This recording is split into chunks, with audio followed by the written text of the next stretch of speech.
Week 8 of the fantasy baseball season, and here's a few pitchers I look to sell and trade this week. The first guy, Martin Perez of the Texas Rangers. So what a season it's been here for Perez, no doubt about it. After the last few seasons with Minnesota and the Boston Red Sox, he was a fourth or fifth starter and serviceable at best for those teams. But so far this season, 63 and a third, 4-2 record, a complete game shutout under his belt, 45 hits, 10 runs, 14 walks, 49 strikeouts, and 8 quality starts with a whopping 1.42 ERA and an 0.93 whip. So right here, Martin Perez, he's going out there, and no doubt about it, he's been pitching great baseball for this Texas Ranger team.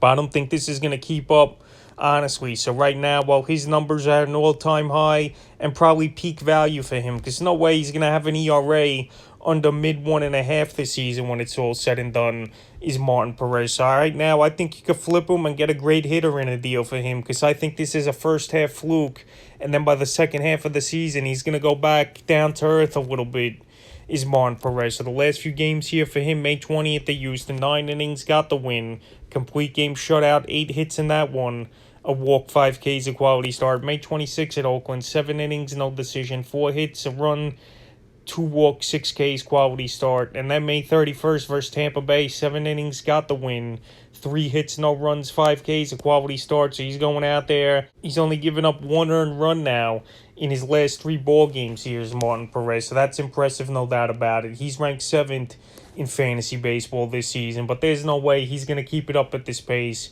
And hey, this Texas Ranger team isn't all that great either, where Perez, I think he's just going to hit the wall at some point here, because last season he only pitched 114 innings, and he's got more fantasy points this season in points leagues than he does last season. So I think this is fluky, especially this stage of his career.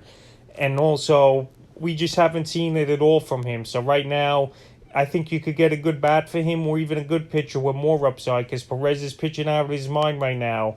And he's definitely a guy who's probably at his peak value that'll be at all season. And this is a perfect time to sell him either. This guy is Shane McClanahan of the Tampa Bay Rays. So McClanahan, what a season for him as well. 58 and a third, 5-2 record, 41 hits, 13 runs, 12 walks, 81 strikeouts, 6 quality starts, a 2.01 ERA, and a 0.91 whip. So what a year, 81 strikeouts in 58 innings here for McClanahan. And this guy, we know he's been pretty decent over the last couple seasons, a diamond in the rough once again that this Tampa Bay Ray team has found. But right here, a lot of factors, I think, going into this where it's not going to continue at this rate. Obviously, he's in a tough division with monster power hitting teams in Toronto, and the Boston Red Sox have been getting hot over the last few weeks here. And obviously, the New York Yankees are one of the best teams in the league right now. The last few games here for McClanahan, May 17th versus Detroit, 7 innings, got the win, 4 hits, a run, 7 Ks in that one, quality start. May 24th versus Miami, 6 innings, got the win, 4 hits, no runs, 2 walks, 9 Ks, a quality start.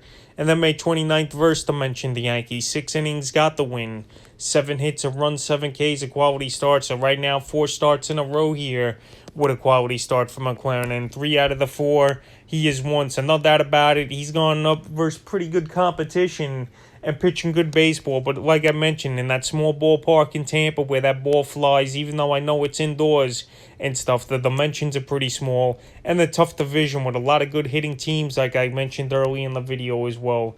The only thing that I think's totally legit with him is that strikeout rate. This guy's a lefty, and he's got electric stuff, but with the 2.01 ERA in the AL, and that division ain't gonna last. And right here, this Tampa Bay team, I don't know how they do it every year with, you know, guys unknown and stuff, but they play with heart and grit. But McClanahan right now, he's at peak value as well, and he's definitely a pitcher I think I could get a lot for, and he's ranked top 4 in fantasy leagues right now. The next guy, Tyler Anderson of the Los Angeles Dodgers. So Anderson, over the last few seasons, he's been a mediocre pitcher, but this season, obviously, with a great offense backing him, he could go out there and pitch confidently. On the season, 49 2/3, 6-0, he's undefeated, 44 hits, 16 earned runs, 6 walks, 48 strikeouts, and 3 quality starts on the season with a 2.90 ERA and a 1.01 whip. So right here, obviously, when you have an offense like the Los Angeles Dodgers with a lot of guys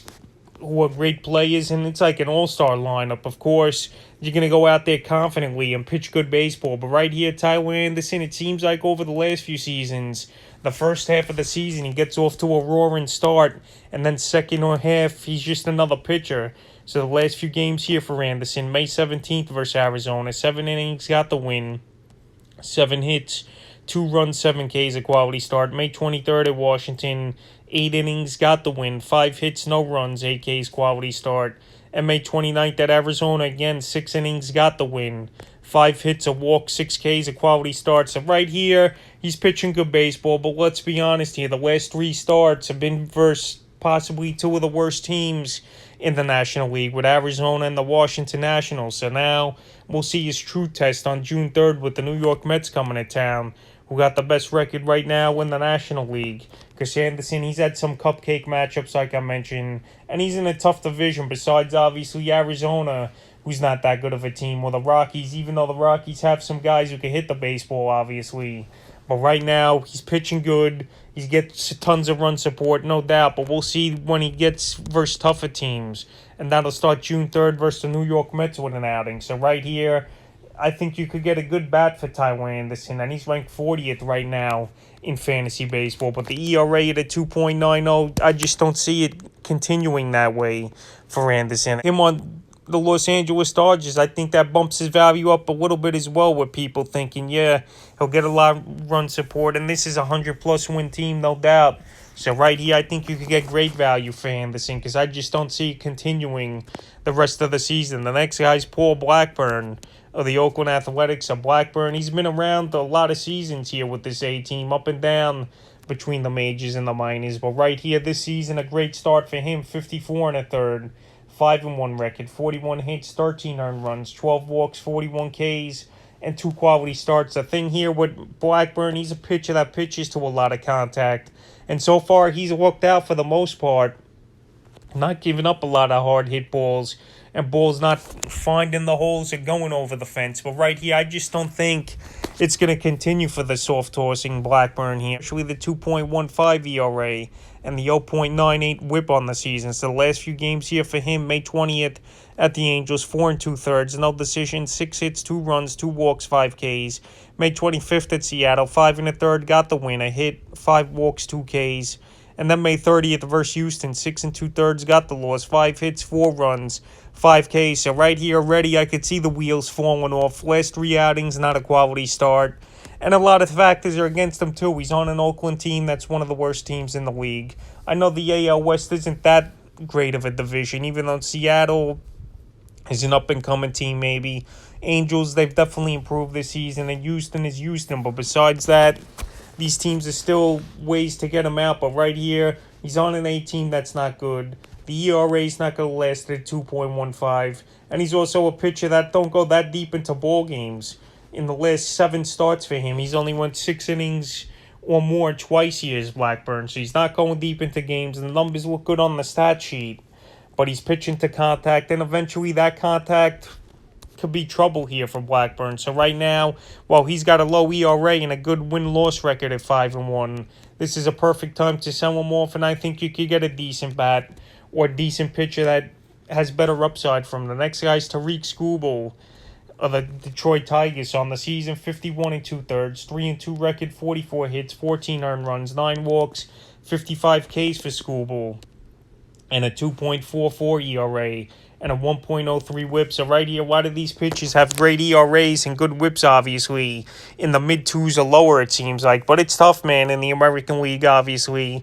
And also, it's going to catch up to some of these guys, especially these numbers that low right now. I know it's the dead ball ever, it seems like, this season. But once these hitters get going, and the weather's obviously warming up big time on the East Coast over the last couple weeks here, these pitchers, they're not going to last with these great numbers for fantasy owners. And this is the time to sell them here. I know we're only in week 8 as well here. Weeks 10 and 11, these guys definitely could unravel some of them, in my opinion. May 15th versus Baltimore, 6 innings, got the win. 3 hits, no runs, 2 walks, 11 Ks, a quality start. May 20th at Cleveland, 5 innings, no decision, 4 hits, no runs, 5 Ks. May 26th versus Cleveland, 7 innings, 5 hits, 3 runs, a walk, 5 Ks, and a quality start. So he's going out there, no doubt about it, pitching good baseball, Skubal.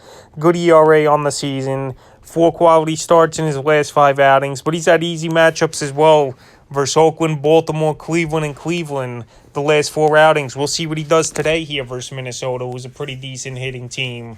But right now, I just don't buy it as a guy that's going to continue the season at this good rate this year. So that's a few pitches I look to sell and trade here for Week 8 of the fantasy baseball season.